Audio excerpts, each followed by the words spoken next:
नकुल सहदेव और लव कुश में से कौन सी योद्धा जोड़ी थी सबसे शक्तिशाली? दोनों जोड़ियों में से आखिर किसमें था सबसे अधिक बल? रामायण और महाभारत दोनों ही महाकाव्य हमारे सनातन धर्म की एक मुख्य धरोहर है। जहां रामायण काल में एक से बढ़कर एक योद्धा थे, तो वहीं महाभारत में भी ऐसे कई शक्तिशाली योद्धा थे जिनका मुकाबला करना देवताओं के बस की बात नहीं थी। और आज हम ऐसे ही दो योद्धा जोड़ियों का जिक्र करेंगे जिनको एक साथ जोड़कर देखा जाता है और जिनकी शक्तियां इतनी बेमिसाल थी कि इनसे सीधे तौर पर युद्ध करना किसी के भी बस की बात नहीं थी। ये दोनों ही योद्धा जोड़ियां अपने समय काल के महान योद्धाओं में शामिल थी। वैसे कभी इन योद्धाओं का मुकाबला तो नहीं हुआ, लेकिन आज हम इन दोनों योद्धाओं की शक्तियों का आकलन करेंगे और जानेंगे कि आखिर इन दोनों जोड़ियों में से अधिक बलशाली कौन थी। वो योद्धा जोड़ी कोई और नहीं बल्कि रामायण काल में श्री राम के शक्तिशाली बेटे लव कुश और महाभारत के शक्तिशाली पांडव योद्धा नकुल और सहदेव हैं। अगर दोनों ही योद्धा जोड़ियों का मुकाबला होता तो आखिर किस योद्धा जोड़ी की जीत होती? इस आकलन को हमने 3 श्रेणियों में बांटा है, तो चलिए जानते हैं कि इन 3 श्रेणियों के हिसाब में से किस योद्धा जोड़ी के अंदर अधिक शक्ति थी। पहला है जन्म और वरदान की शक्ति। नकुल और सहदेव दोनों ही अश्विनी कुमारों का अंशावतार माने जाते हैं। दरअसल बाल्यावस्था के दौरान कुंती के राज्य में ऋषि दुर्वासा आए थे। अब कुंती को उनके पिता के आदेश अनुसार ऋषि के सम्मान और उनकी सेवा के लिए भेजा गया। कुंती द्वारा दिए गए सभी सुखों, धैर्य और भक्ति से बेहद प्रसन्न होकर उन्होंने कुंती को एक मंत्र दिया जिससे वह अपनी पसंद के किसी भी देवता का आह्वान कर सकती थी और उनसे संतान का आशीर्वाद ले सकती थी। सूर्यदेव से कर्ण, यमराज से युधिष्ठिर, पवन देव से भीम, इंद्रदेव से अर्जुन जैसे वीर पुत्रों की प्राप्ति हुई। लेकिन दूसरी तरफ राजा पांडु की दूसरी पत्नी माद्री के दुख को देखकर कुंती ने वो मंत्र उन्हें भी बताया जिससे उन्होंने अश्विनी कुमारों का आह्वान किया और उनसे नकुल और सहदेव को प्राप्त किया। भगवान अश्विनी के ये दोनों पुत्र बहुत ज्यादा बलवान होने के साथ साथ असीम दिव्य शक्तियों के मालिक थे। नकुल दिखने में इतने सुंदर थे कि उनकी सुंदरता के कारण उनकी तुलना कामदेव से की जाती थी। वहीं सहदेव सबसे ज्यादा बुद्धिमान माने जाते थे और साथ ही साथ वो भविष्य भी देख सकते थे। कहते हैं उन्होंने पूरा का पूरा महाभारत पहले ही देख लिया था, लेकिन भगवान श्री कृष्ण के कहने पर उन्होंने समय के साथ कोई छेड़छाड़ नहीं की। कहते हैं नकुल को पशु पक्षियों से बात करनी आती थी, साथ ही के साथ दोनों के दोनों वैद्य, चिकित्सा और आयुर्वेद का भी ज्ञान रखते थे। वहीं बात की जाए लव और कुश की, तो दोनों ही भगवान श्री राम के पुत्र थे। श्री राम के द्वारा माता सीता त्याग की कथा एक विवादास्पद मोड़ है। जब श्री राम लोकापवाद की वजह से सीता का त्याग करते हैं, तब वाल्मीकि के आश्रम में सीता जी को रहने का स्थान मिलता है, जहां कुछ समय बाद माता सीता 2 जुड़वा बच्चों लव और कुश को जन्म देती है। राजकुमार लव और कुश दोनों ही भाई धर्म के ज्ञाता और यशस्वी थे और उनका स्वर बड़ा ही मधुर था। लव और कुश की धारणा शक्ति बेहद अद्भुत थी और दोनों ही वेदों में वो दोनों परंपरागत हो चुके थे। इन्हें जन्म से कोई दिव्य शक्ति तो प्राप्त नहीं थी, लेकिन दोनों के अंदर ही भगवान श्री राम का तेज मौजूद था जो उन्हें अतुल्य बलशाली और साहसी योद्धा बनाता था। उनके अंदर अपने पिता के समान ही तेज और युद्ध विद्या का उच्च कौशल था। अगर वरदान की शक्ति का आकलन किया जाए तो इसमें लव कुश के मुकाबले नकुल सहदेव का पड़ला ज्यादा भारी नजर आता है, क्योंकि उनके पास दिव्य शक्तियां बचपन से ही मौजूद थी। इसीलिए इस आकलन में नकुल और सहदेव आगे निकल जाते हैं।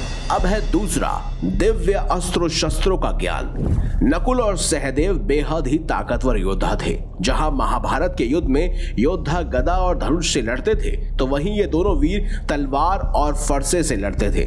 नकुल को सबसे शक्तिशाली तलवारबाज माना जाता था क्योंकि उन्हें तलवारबाजी में हरा पाना बेहद ही मुश्किल कार्य था। उनके पास दिव्य शक्ति तलवार मौजूद थी जिसका नाम असी था और ये तलवार स्वयं परशुराम जी की थी जो उन्हें विश्वकर्मा जी से प्राप्त हुई थी। वहीं सहदेव त्रिकालदर्शी थे और फरसा अस्त्र के निपुण योद्धा वो माने जाते हैं। दोनों ही भाई बेहद शक्तिशाली योद्धा थे और दोनों के पास ही इंद्रास्त्र, आग्नेयास्त्र, वायु अस्त्र, वरुणास्त्र, सूर्यास्त्र, वज्रास्त्र, मोहिनी अस्त्र, तवास्त्र, पर्वतास्त्र, बेहद ही शक्तिशाली और अनेक दिव्यास्त्र मौजूद थे। वहीं लव कुश दोनों के पास भयंकर अस्त्रों शस्त्रों का भंडार था।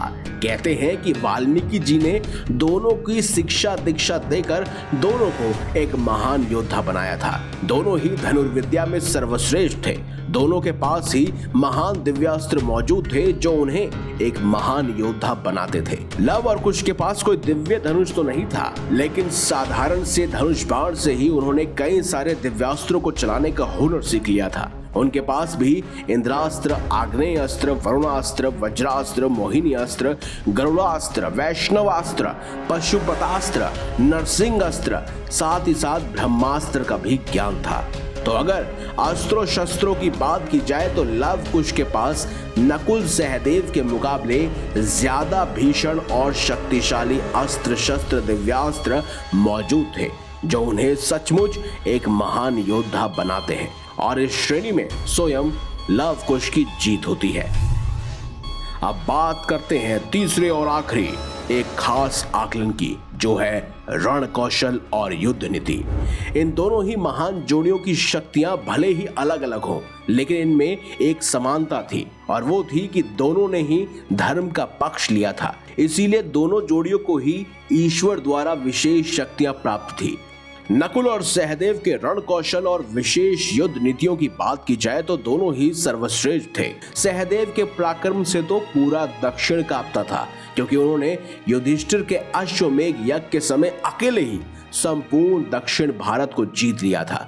वहीं महाभारत के युद्ध में इन दोनों भाइयों ने अपने मामा शल्य को हराया, दुशासन जैसे महापापी को भी धूल चटा दी और इन दोनों भाइयों ने मिलकर धूर्त मामा शकुनी और उनके बेटे उल्का को मृत्यु के घाट पहुंचाया था।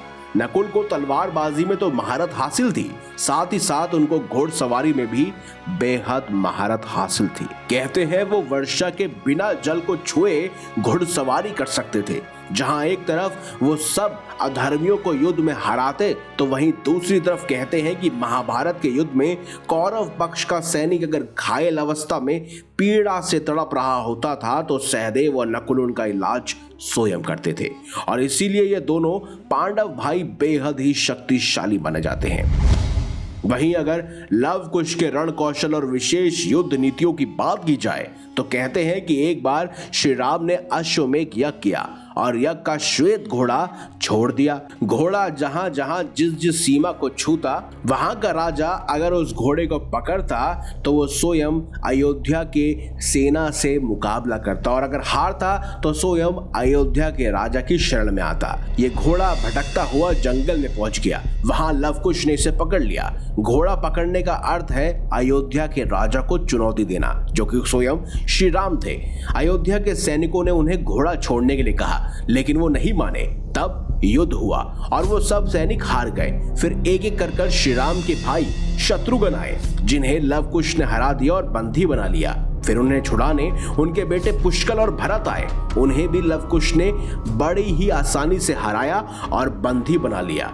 और उसके बाद हनुमान जी वहां पहुंचे तो उन्हें भी लव कुश ने बंदी बना लिया। सोचिए स्वयं हनुमान जी को।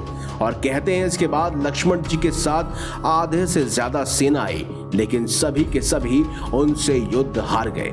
कहते हैं इसके बाद आखिर में श्री राम को ही उनसे युद्ध करने के लिए आना पड़ा लेकिन माता सीता ने इस युद्ध को बीच में रोक दिया।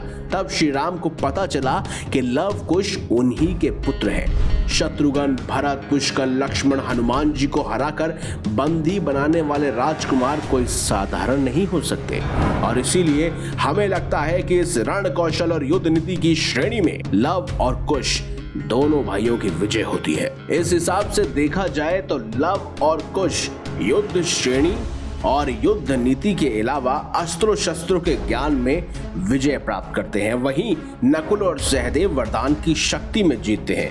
तो इस हिसाब से देखा जाए तो लव कुश की जोड़ी ही सबसे अधिक शक्तिशाली है। आपका क्या मानना है कमेंट बॉक्स में हमें अवश्य बताएं। अगर आपको ये वीडियो अच्छी लगी है तो इस वीडियो को लाइक करें, हमारे चैनल को सब्सक्राइब करें और ज्यादा से ज्यादा शेयर भी करें। तो मिलेंगे अगली बार एक नई खास वीडियो के साथ। तब तक देखते रहिए संपूर्ण ज्ञान का केंद्र बिंदु मिस्टीरियस हिंदू।